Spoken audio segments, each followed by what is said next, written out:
Bersama-sama kita kasih tepuk tangan yang luar biasa bagi Tuhan kita.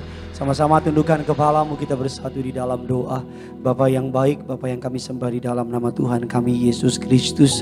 Dengan bangga kami nyatakan kami punya Allah yang setia. Kami punya Tuhan yang berkuasa. Kami punya Yesus yang tidak pernah berubah dalam kehidupan kami. Kami percaya di bawah kolong langit ini hanya nama Yesus yang memberikan jaminan keselamatan. Di bawah kolong langit ini hanya Tuhanlah yang layak kami sembah, kami agungkan sampai selama-lamanya. Kami telah memuji menyembah Engkau. Tiba saatnya kami akan duduk diam diberkati kebenaran firman Tuhan. Hamba-Mu yang telah Kau tibakan di tengah-tengah umat-Mu, urapi dia, urapi untuk boleh menjadi berkat yang besar bagi umat-Mu.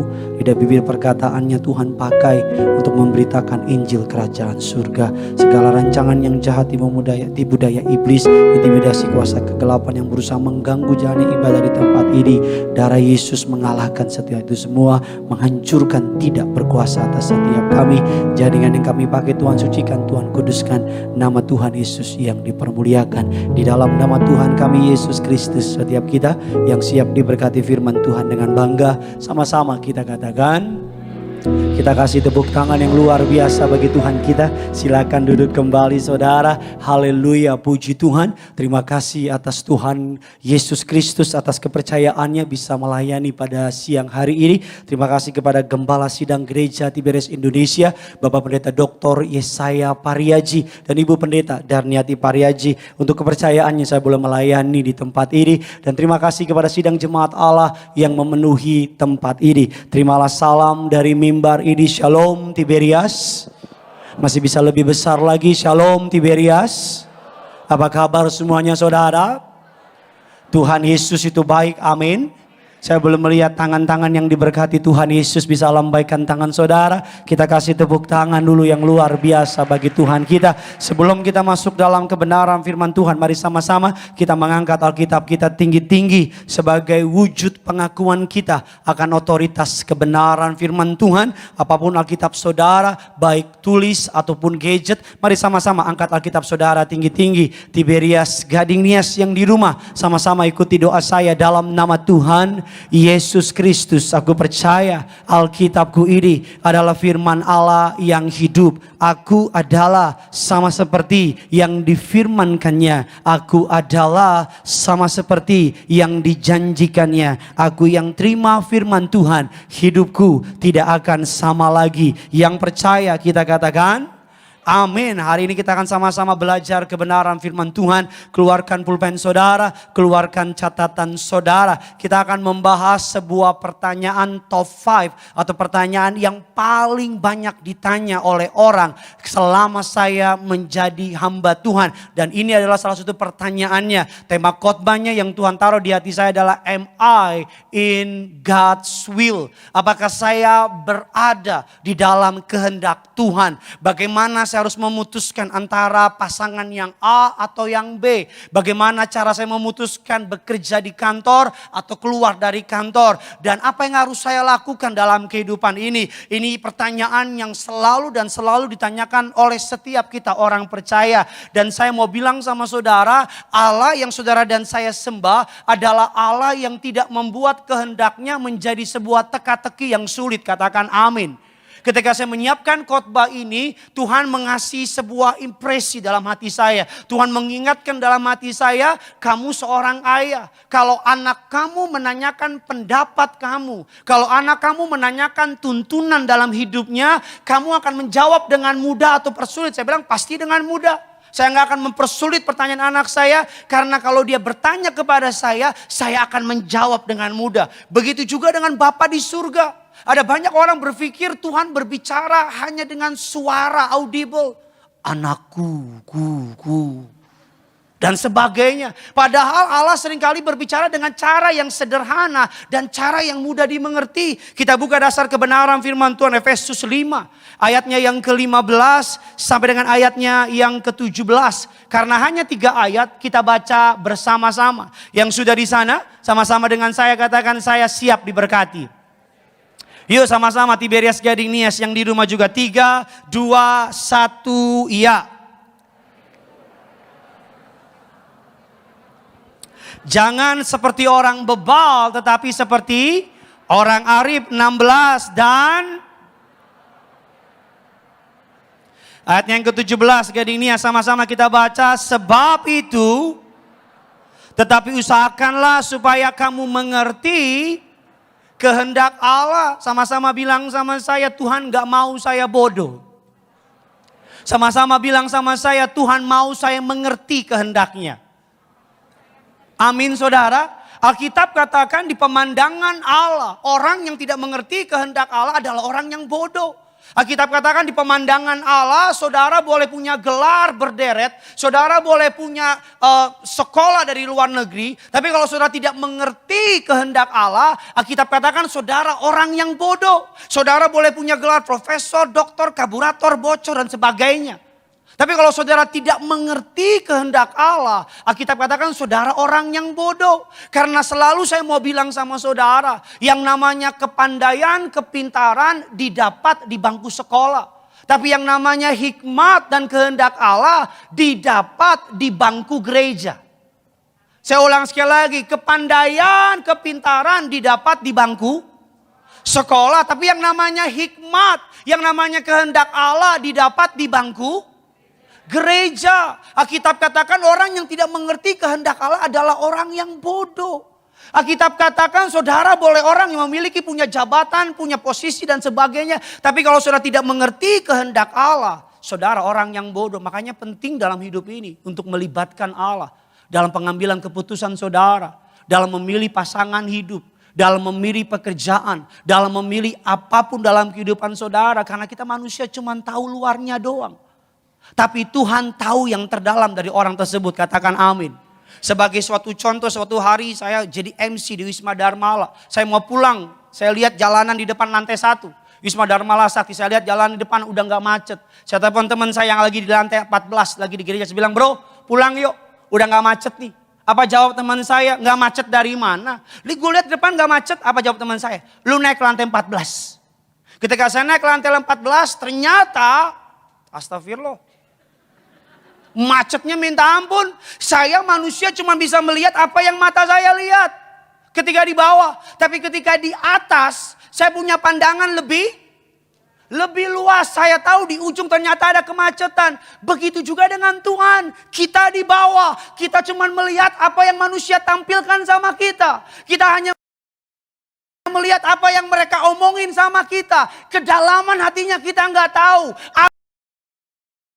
Apa yang diomongin di belakang kita, kita nggak tahu. Apa yang dia plan di belakang kita, kita nggak tahu. Kita di bawah, Tuhan lihat di atas dengan lebih jelas. Dia tahu siapa yang tulus sama saudara. Dia tahu mana bisnis yang benar sama saudara. Dia tahu siapa orang yang sungguh-sungguh sama saudara.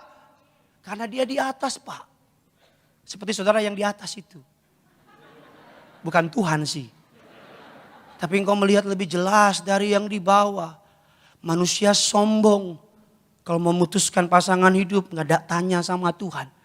Manusia sombong. Kalau membuat bisnis nggak tanya sama Tuhan. Ada seorang jemaat Tuhan cerita sama saya. Dia dengan PD-nya karena punya tabungan yang banyak keluar dari kantornya. Membangun usaha nggak tanya sama Tuhan. Tanya sama orang pengalaman dan sebagainya. Yang dia nggak tahu corona akan datang 2019. Ketika corona datang, ruko yang udah disewa 2 tahun gak bisa dipakai, lockdown. Tabungannya habis dan sebagainya. Kita perlu tahu kehendak Tuhan. Amsal 3 ayatnya yang ke-6 mengatakan demikian ya, sama-sama kita baca. 3, 2, 1, ya. Akuilah dia dalam segala lakumu. Maka ia akan meluruskan jalanmu. Apapun yang saudara lakukan, bilang sama Tuhan, saya nggak tahu semuanya. Saya nggak tahu isi hatinya. Saya nggak ngerti apa yang harus saya lakukan. Saya ini bodoh Tuhan, tanpa Tuhan. Tuntun langkah saya. Kita katakan, maka ia akan meluruskan jalan saudara. Apapun yang saudara dan saya putuskan, hari-hari ini libatkan Tuhan. Am I in God's will? Apakah saya berada dalam kehendak Tuhan?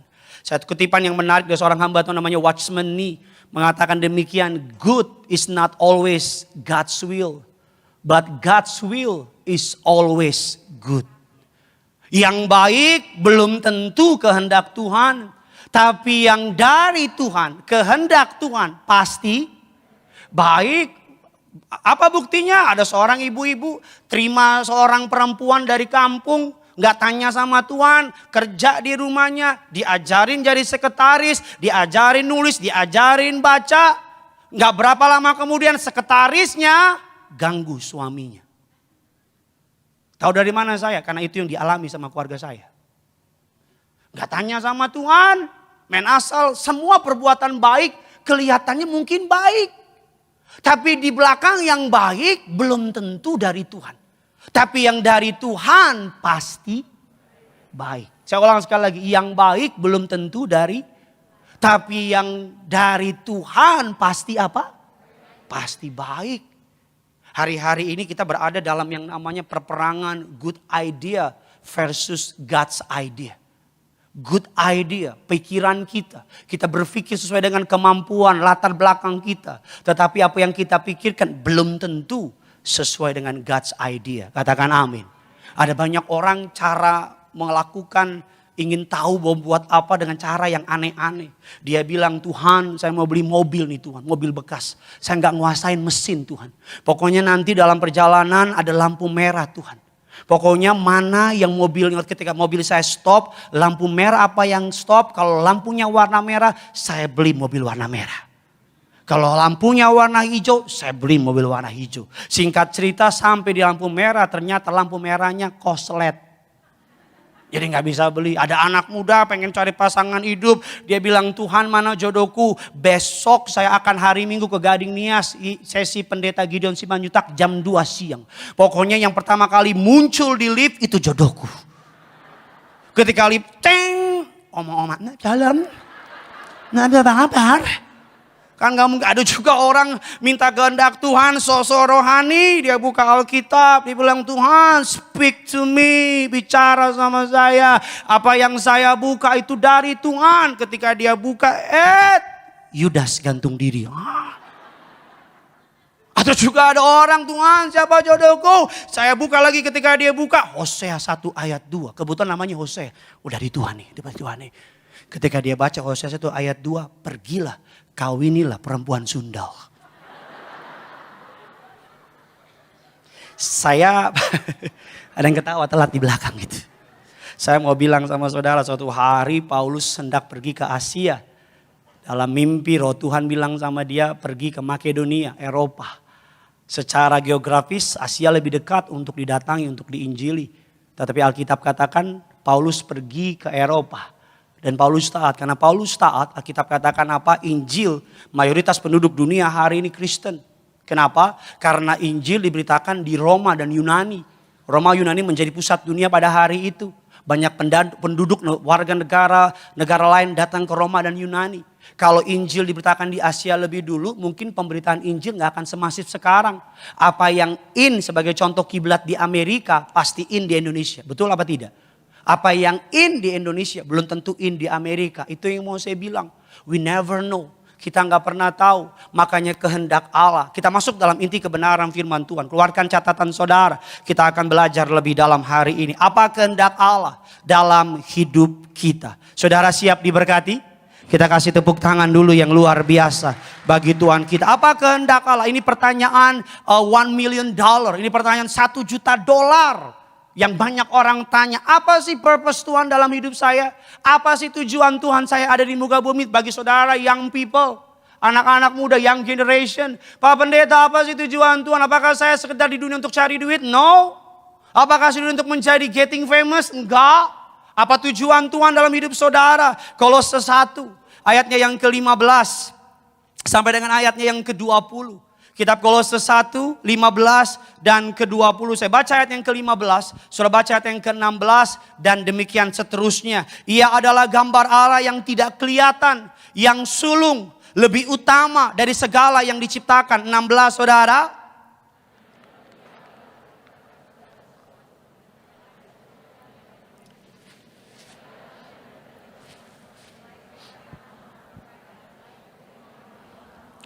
Segala sesuatu diciptakan dan ia ada terlebih dahulu dari segala sesuatu dan segala sesuatu ada di dalam dia. 18 saudara.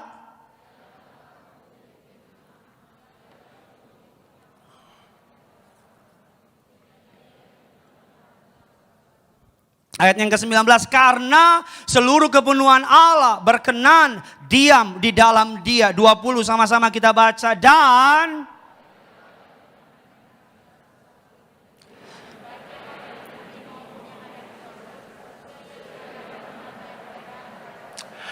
saudara, Kolose 1 ini adalah ayat di mana Paulus menuliskan kepada orang-orang di Yahudi, orang-orang non-Yahudi. Ada banyak orang mempertentangkan tentang siapa Yesus. Ada banyak orang berkata Yesus adalah seorang guru atau rabi. Ada juga yang berkata Yesus adalah seorang prophet atau sekedar seorang nabi. Ada juga yang berkata Yesus hanya seorang guru. Ada juga yang berkata Yesus hanya sekedar orang baik. Tapi Rasul Paulus menjelaskan dengan tegas bahwa Yesus sudah ada sebelum dunia dijadikan. Sebelum Abraham, Ishak, Yakub ada, Yesus sudah ada. Terlebih dahulu Yesus adalah kepala dari jemaat. Sebelum singgasana pemerintahan semua ada, Yesus sudah ada terlebih dahulu. Ayat ini hendak menstabilitaskan tentang siapa Yesus. Bagi orang percaya, Yesus Kristus adalah Tuhan. Tapi dalam ayat ini, dalam perikop ini terselip rahasia besar tentang what our purpose in our life, in life. Apa tujuan Tuhan menciptakan saudara? Apa purpose-nya Tuhan membuat saudara ada di tempat ini? Kita lihat di ayatnya yang ke-16. I wish saya tahu ayat ini atau saya tahu Revelation ini waktu saya jauh lebih muda dari sekarang. Ayat yang ke-16. Karena di dalam Dia telah diciptakan segala sesuatu. Ayat kuning yang di bawah. Segala sesuatu diciptakan oleh Dia. Sekali lagi, segala sesuatu. Dan sekali lagi garingnya, segala sesuatu. Dan saya kasih sama saudara gambaran besarnya, frame-nya, big frame-nya. Bahwa your purpose, tujuan saudara ada di muka bumi ini, Alkitab katakan saudara dan saya diciptakan oleh Dia dan untuk Dia. Sama-sama bilang sama saya, oleh Dia, untuk Dia. Terjemahan Inggrisnya sangat menarik. Terjemahan Inggrisnya mengatakan purpose of our life to know Jesus and to make Jesus known. Untuk mengenal Yesus dan untuk membuat Yesus dikenal. Katakan amin. Jadi tujuan saudara diciptakan di muka bumi untuk mengenal Yesus dan agar melalui saudara Yesus dikenal. Saya ulang sekali lagi, tujuan Tuhan menciptakan saudara untuk mengenal Yesus dan agar melalui saudara nama Yesus dikenal. Pak Pendeta, saya nggak mau dengar yang terlalu religius. Saya cuma pengen tahu apakah doi jodoh saya apa bukan. Saya hari ini datang cuma mau dengar itu. Pak Pendeta, saya cuma pengen tahu saya harus pindah kerja apa enggak. Saya nggak mau dengar yang terlalu religius. Sabar. Saya sedang kasih gambar besarnya sama saudara. Your purpose in life. Tujuan saudara, Tuhan ciptakan saudara untuk know Jesus and to make Jesus known. Mengenal Yesus dan melalui saudara nama Yesus dikenal. Saya sebelum menikah, saya nggak kenal sama sahabat istri saya. Tapi ketika kami mau menikah, kami janjian makan karena sahabat istrinya pengen ketemu sama saya. Ketika saya datang belakangan, karena istri sudah datang duluan, ketika saya sampai, sahabatnya bilang, oh ini yang namanya Gideon, oh ini yang pendeta itu, oh yang ini. Saya nggak pernah ngobrol, nggak pernah follow-followan di Instagram, nggak pernah like-likean. Saya bahkan nggak tahu ada makhluk hidup kayak gitu, kayak begini saya nggak tahu.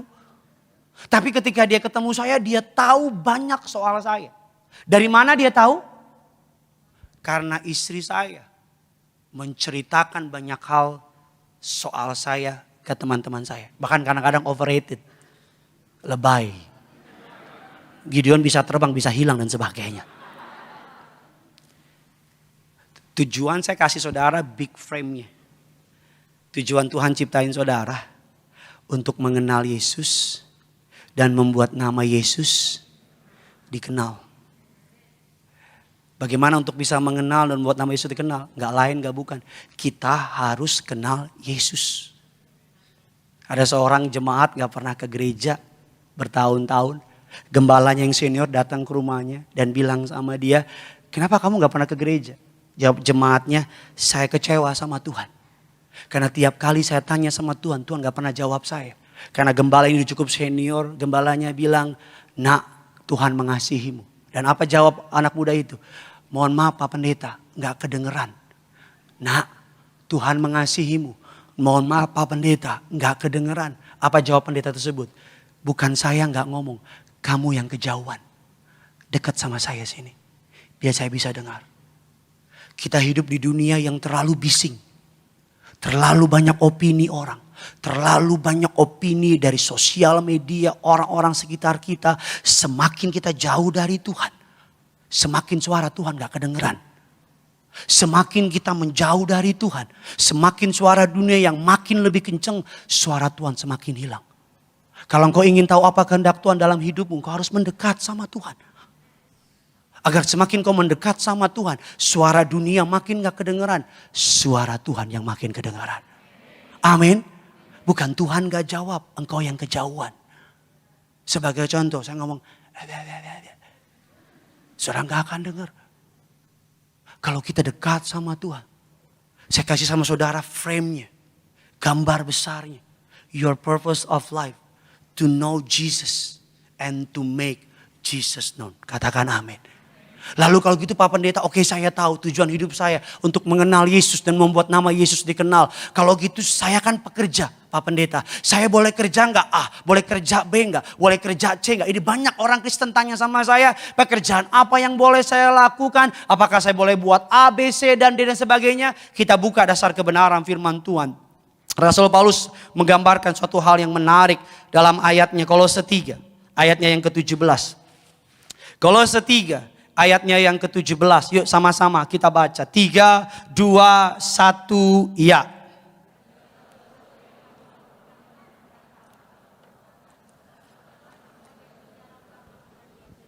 Sambil mengucap syukur oleh Dia kepada Allah Bapa kita. Pekerjaan Pak Pendeta saya tahu gambar besarnya to know Jesus. And to make Jesus known. Untuk mengenal Yesus dan membuat nama Yesus dikenal. Katakan amin.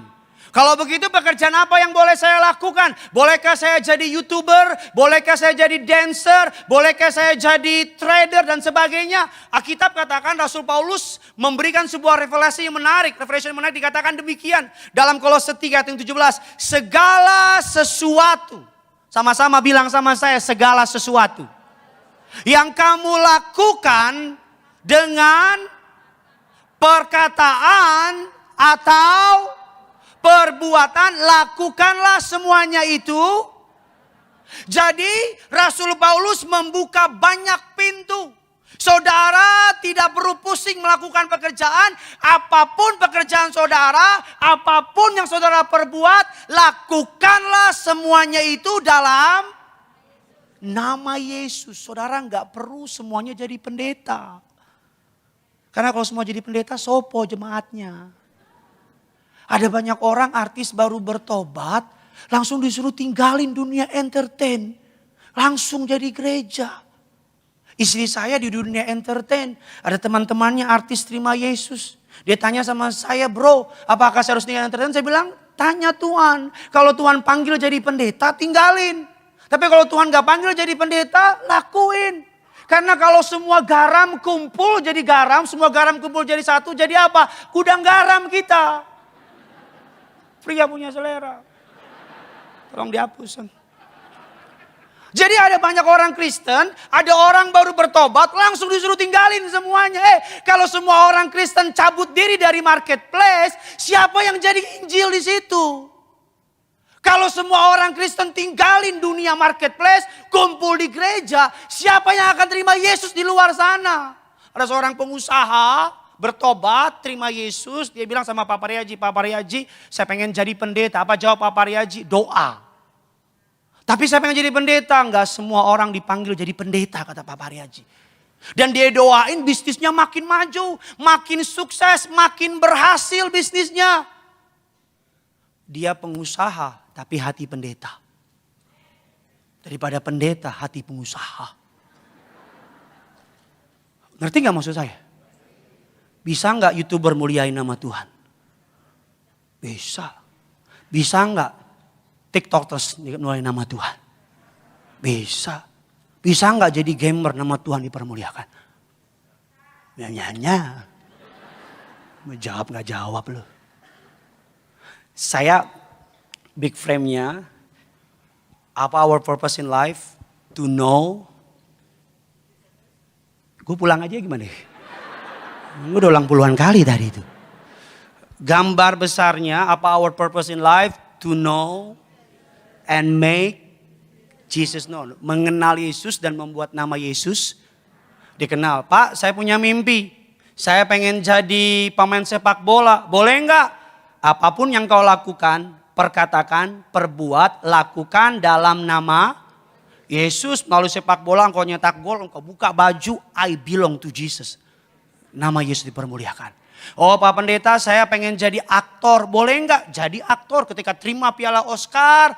Ini karena Yesus. Nama Yesus dipermuliakan. Pak Pendeta, boleh enggak jadi pengusaha? Boleh, usaha yang benar. Ketika engkau usaha, pengusaha yang saya cerita sama saudara. Dia bangun gereja di daerah-daerah. Dia bantu pendeta-pendeta di daerah. Dia melakukan banyak pekerjaan yang pendeta gak bisa lakukan.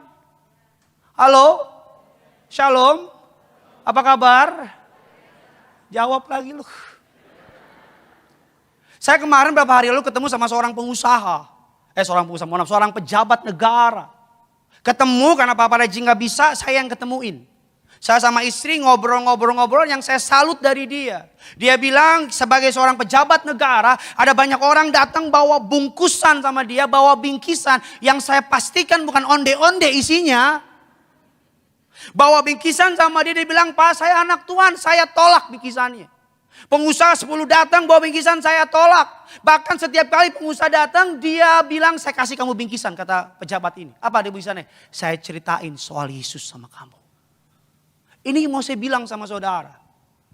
Jangan mengotak-ngotakan pekerjaan Tuhan. Yang membuat sebuah pekerjaan suci dan kudus bukan pekerjaannya. Tapi motivasi di balik pekerjaannya. Seorang hamba Tuhan namanya R.W. Tozer mengatakan demikian. Ini kutipan yang menarik dikatakan. It is not what a man does that determines whether his work is sacred or secular. Dikatakan it is why he does it. The motive is. Saya mau tanya, jadi pendeta suci apa enggak?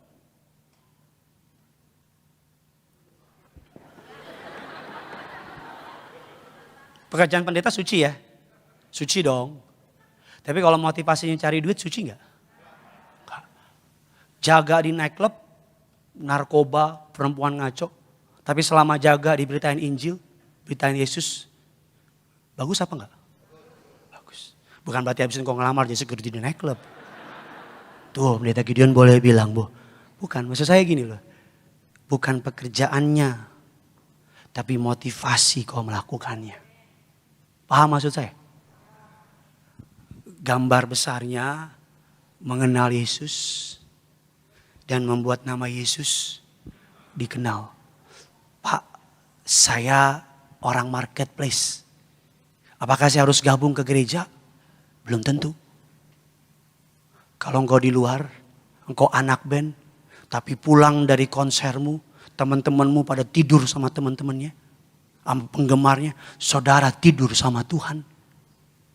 Orang bilang beda ini orang. Orang akan tanya, siapa dia? Pengikut Yesus.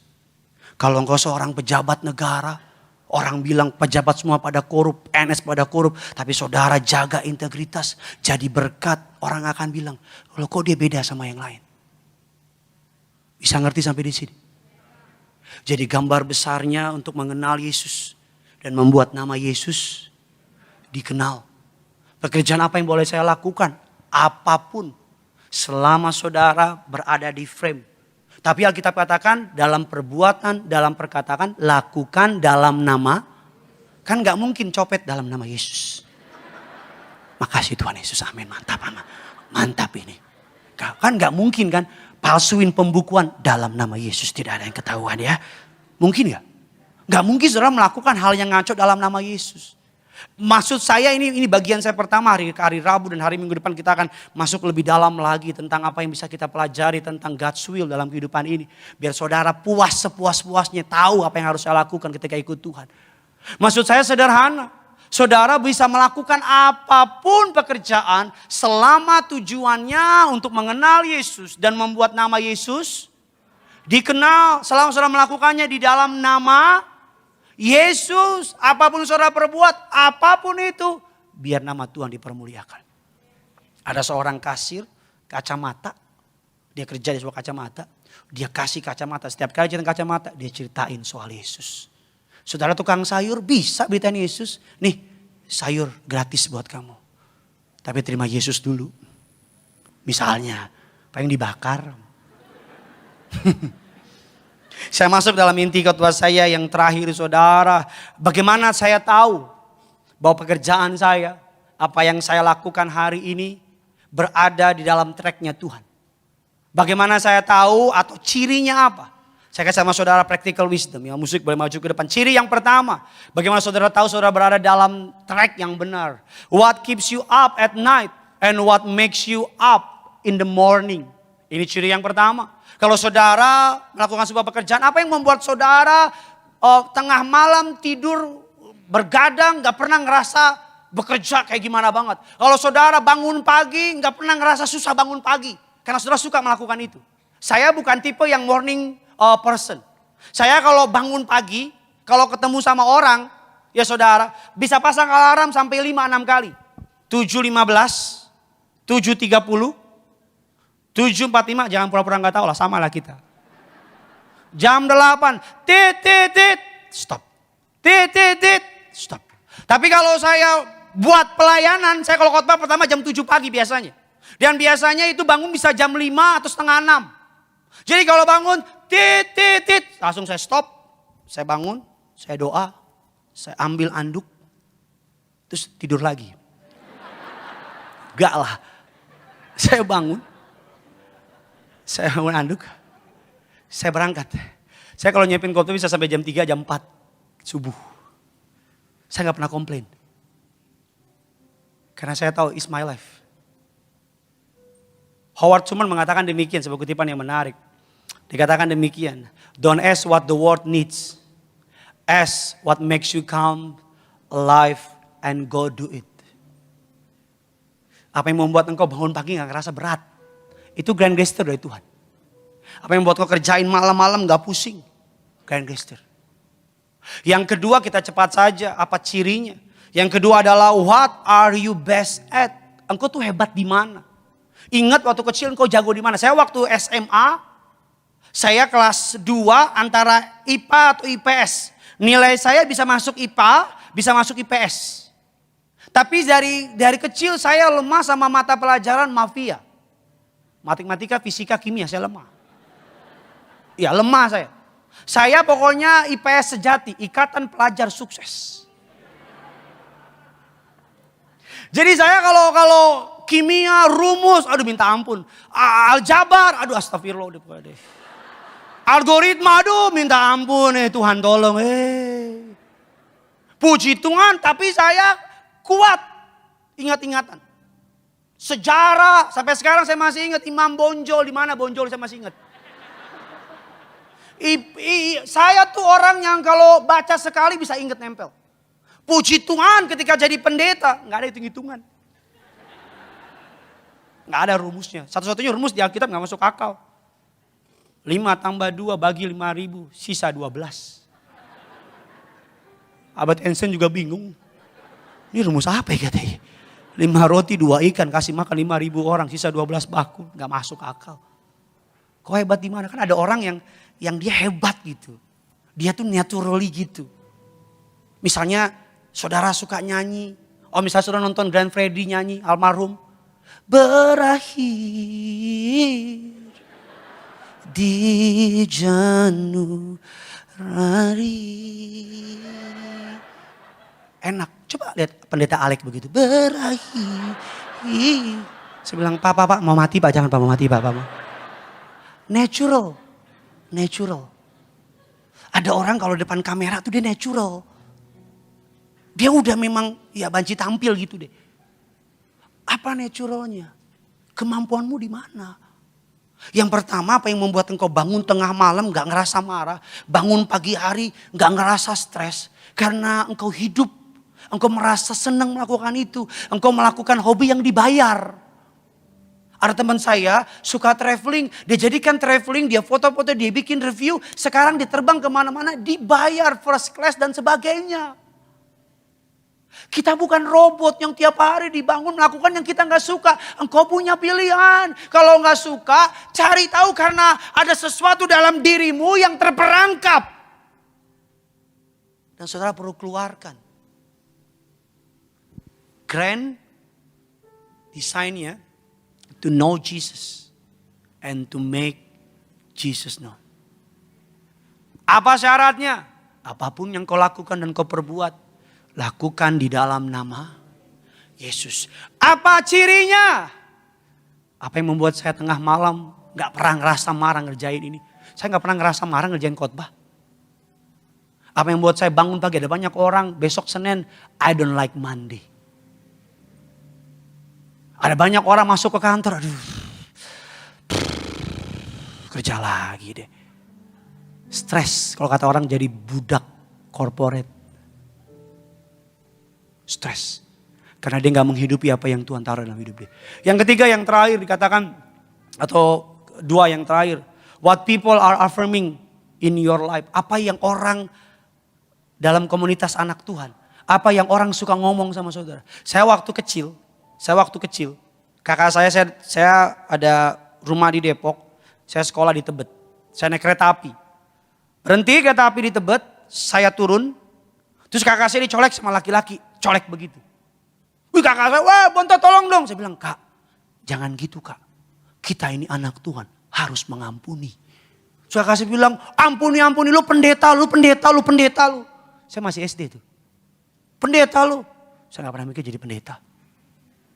Saya jadi choir 2003 di Sarbini lagi doa.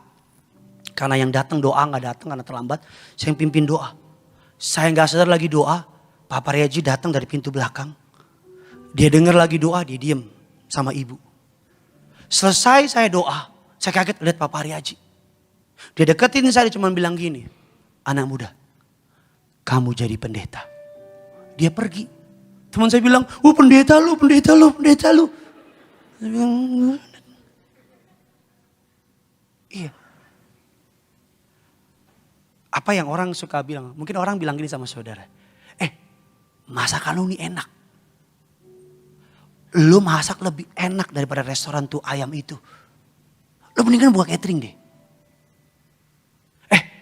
Lu tuh kalau ngejahit bagus banget jahitan lu. Lu mendingan buka usaha jahitan. Lu tuh orangnya tuh organized banget. Lu mendingan buka IO deh, WO kek. Lu tuh kalau bersikap palsu banget. Lu jadi artis deh gitu misalnya.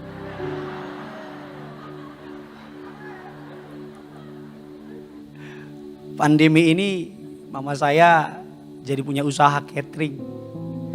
Nama cateringnya catering Oma Yanti. Mama saya sekarang kalau saya bilang, maaf ya Bontot telat kirim bulanan.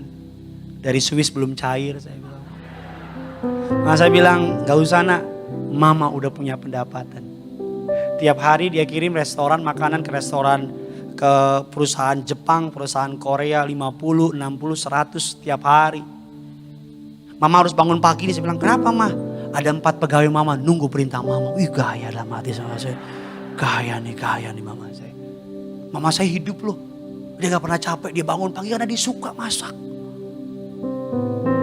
Anak saya sekarang gini saya lagi suka masak. Saya bilang ya Tuhan masa jadi koki sih anakku. Pendeta kayak apa gitu saya bilang. Ya tapi istri saya bilang kan kamu yang khotbah. Bukan pekerjaannya. Tapi melalui pekerjaanmu nama Tuhan dikenal. Amin. Bu, kalau anakmu pengen jadi gamer, asal tujuannya untuk kemuliaan nama Tuhan dan saudara tahu dia jago, tapi kalau on jangan dikasih. Ya kan ada kan, sekarang gamer ada jemaat loh. Dia follow saya, ngobrol sama saya, followernya 5.500.000, ya ampun.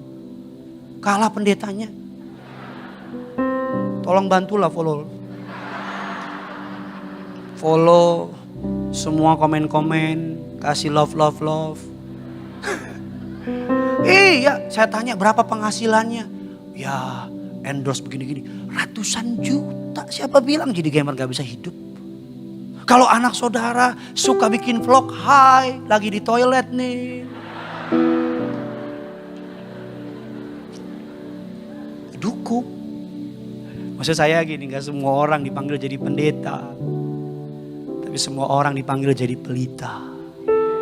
Amin. Yang keempat, yang terakhir, what are you willing to sacrifice for? Harga yang mau kau bayar. Harga yang mau kau bayar. Grand design-nya to know Jesus and to make Jesus known. Mengenal Yesus dan membuat Yesus dikenal. Apakah saya melakukan pekerjaan? Apapun yang kau katakan, kau perbuat, lakukan dalam nama Yesus sambil mengucap syukur. Saudara sudah tahu pekerjaannya boleh dan sebagainya. Dan apa yang membuat engkau pekerjaan apa yang saya lakukan? Apa yang membuat engkau malam kerja gak ngerasa capek. Bangun pagi gak ngerasa seperti dikejar-kejar dan sebagainya. Dan apa yang membuat engkau the best di situ. Kalau memang engkau jago nyanyi, dalemin nyanyi saudara. Supaya engkau jadi artis atau penyanyi yang ternama. Dan apa yang orang suka bilang, kadang-kadang Tuhan tuh suka pakai orang sekitar kita untuk menyampaikan maksudnya dalam hidup kita. Kadang-kadang Tuhan suka pakai orang-orang dalam Tuhan ya tentunya dibilang gini. Gue lihat-lihat lu tuh cocok jadi ini. Dari kecil saya kalau suruh pimpin doa orang udah bilang, gue yakin lu jadi pendeta. Sebelum apa sih? Saya jadi choir, joget-joget. Ada oma-oma bilang, nak dengar perkataan oma. Suatu hari nanti kamu jadi pendeta di Tiberias. Saya gak tahu. Tapi perkataan yang keempat, harga yang mau kita bayar. Ada banyak orang cuman melihat kesuksesan yang di atas. Tapi gak lihat di bawah air mata, doa, dan sebagainya. Di sebuah wisuda sekolah tinggi teologi, saya mewakili sinode. Datang ada seorang anak muda, Pak Pendeta doain saya. Dia baru lulus jadi sarjana teologi. Doa apa? Supaya saya bisa jadi kayak Pak Paryaji. Saya bilang, you yakin? Yakin. You tahu siapa Pak Paryaji? Diceritain Pak Paryaji bangkitin orang mati bla bla bla bla. Oke. You tahu harga yang dia bayar untuk jadi kayak sekarang? Apa harganya? Tuhan vonis dia kanker otak, gak bisa sembuh. Tuhan hajar, Tuhan proses. Tuhan Pak Paryaji setiap hari menurut yang saya tahu dan saya yakin ini benar. Tiap hari punya jam doa 2-3 jam tiap hari gak pernah lepas. Tuhan saudara tahu dia sama ibu gembala sedang mengalami proses kakinya lumpuh dan sebagainya. Keluarganya diproses, hidupnya diproses. Kamu yakin mau jadi kayak Pak Paryaji? Dia bilang udah kalau gitu kayak Pak Gideon aja deh katanya. Saya bener. Nih bener nih Tuhan tahu omongan saya. Saya bilang lu yakin mau jadi Gideon? Orang cuman lihat ketika kita sukses. Orang cuman lihat ketika kita di atas. Orang cuman bilang, wah keren ya jadi Gideon ya. Asisten gembala sidang, wah mantap ya. Khotbahnya sesinya banyak, wah khotbah tempat-tempat besar. Yang dia nggak tahu harga yang dibayar di bawah ini. Kalau saudara berani iri sama mobil orang, iri juga dong sama kerja kerasnya. Kalau saudara berani iri sama rumah orang, iri juga dong sama kerja kerasnya. Kalau saudara berani iri sama kemampuan orang, lihat cara dia bayar harga. Tidak ada sesuatu yang datang dengan gratis di muka bumi ini. Gak ada yang gratis. Kalau saudara lihat orang, wih gila mobilnya 2 pintu, gue pengen kayak gitu dong. Di saat engkau lagi hura-hura, dia nabung. Di saat engkau lagi sebagainya, dia bekerja. Saya ingat sebuah pertandingan sepak bola yang dipimpin oleh Diego Armando Maradona. Piala Coca-Cola. Masih muda waktu itu dia. Sebuah negara melawan sama dia di Jepang, di Tokyo. Mereka tempat tinggalnya samping-sampingan. Saudara, mesnya mereka.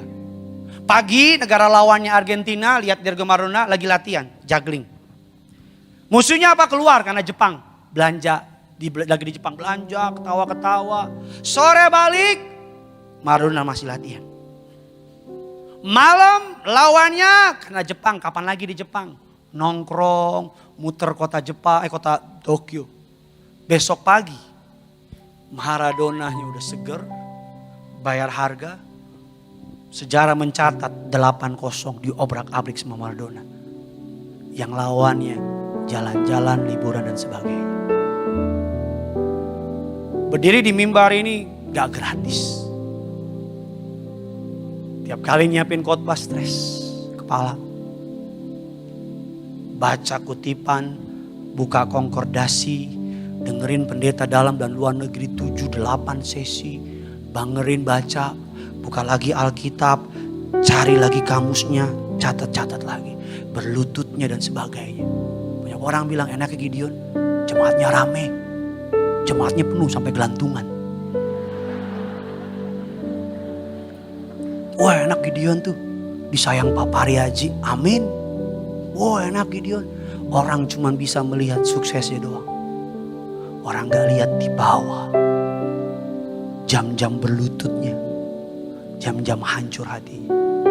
Orang lihat Pak Pariaji, wah gerejanya besar, yang orang gak tahu. Keluar masuk kampung bagi selebaran. Oh di Gelora Bung Karno penuh sesak, yang orang gak tahu. Harta pribadi ditaruh. Hari Rabu kita akan bahas lebih dalam lagi tentang relationship, tentang pekerjaan. Saya pendeta yang pengen saudara ngerti dengan jelas apa yang Tuhan mau dalam hidup saudara. Doa saya saudara pulang diberkati. Dan saudara dan saya to know Jesus and to make Jesus known. Selamat hari Minggu. Tuhan Yesus memberkati saudara.